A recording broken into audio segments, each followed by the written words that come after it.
I do not read history in the books written by men. I read it in the primary source, in the genetic code of seeds. Every grain is a tome containing the wisdom of millennia, a priceless chronicle of evolution, of trial and error, the library of life. And I am here to document how they are burning this library to the ground. It began in the mid-20th century. The Rockefeller Foundation, an organization with a long and dark history of interest in eugenics, launched a project called the Green Revolution. The official purpose, written on the cover, was to feed the hungry in Mexico, India, and the Third World. Noble, is it not? But I do not read the covers. I read the code. The Green Revolution was not a humanitarian mission. It was the first great purge of the library of life. A brilliant scheme to replace the independent farmer, the keeper of seeds, with an agribusiness completely dependent on corporations. The key instrument was the hybrid seed. You were told it produced a greater yield, but you were not told the most important part. Hybrids have a built-in amnesia. Their offspring are either sterile or produce a negligible harvest. Unlike normal, open-pollinated seeds, which can be replanted year after year, a hybrid is a book that erases itself after a single reading. This was the first step toward monopoly. Farmers all over the world were forced into servitude. Every year, they had to purchase new seeds from a handful of corporations. The free market of seeds, which had existed for millennia, was destroyed. But this was only the beginning. For the hybrids to grow, they required enormous quantities of chemical fertilizers, herbicides, and pesticides. And who produced these?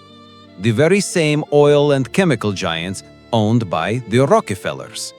They did not just sell you the book, they sold you the air you had to breathe while reading it.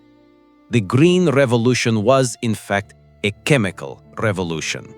It did not save the world from hunger. It created a global dependency. As their strategist, Henry Kissinger, said, "Control oil and you control nations. Control food and you control the people." After the censors achieved a monopoly on printing the books, they began to edit the text itself. The era of genetic modification had arrived. Now they could do more than just make the seeds disposable. They could write hidden instructions into their very DNA. In the early 2000s, a small Californian biotech company, with ties to these same circles, announced the creation of a spermicidal corn. A corn that contained a substance which rendered men who consumed it sterile.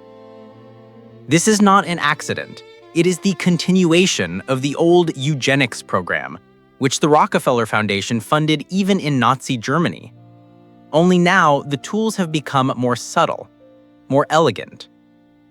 In the 1990s, the UN's World Health Organization launched a campaign to vaccinate millions of women against tetanus in Nicaragua, Mexico, and the Philippines. Only women aged 15 to 45. The men, curiously, were not vaccinated. A Catholic organization in Mexico became suspicious and had the vaccine tested.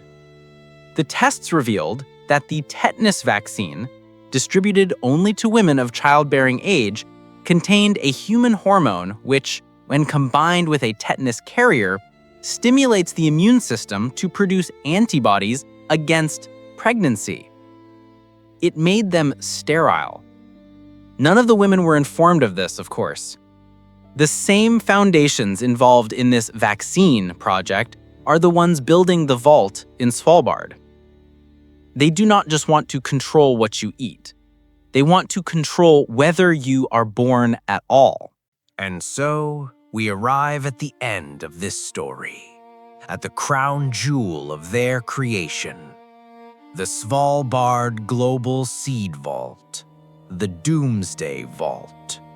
It was built by Bill Gates. It is sponsored by the Rockefeller Foundation. It is supported by the same corporations that have spent decades destroying seed diversity. And you are told that this is an act of humanism, an ark to save the world's plant life for future generations after a global catastrophe.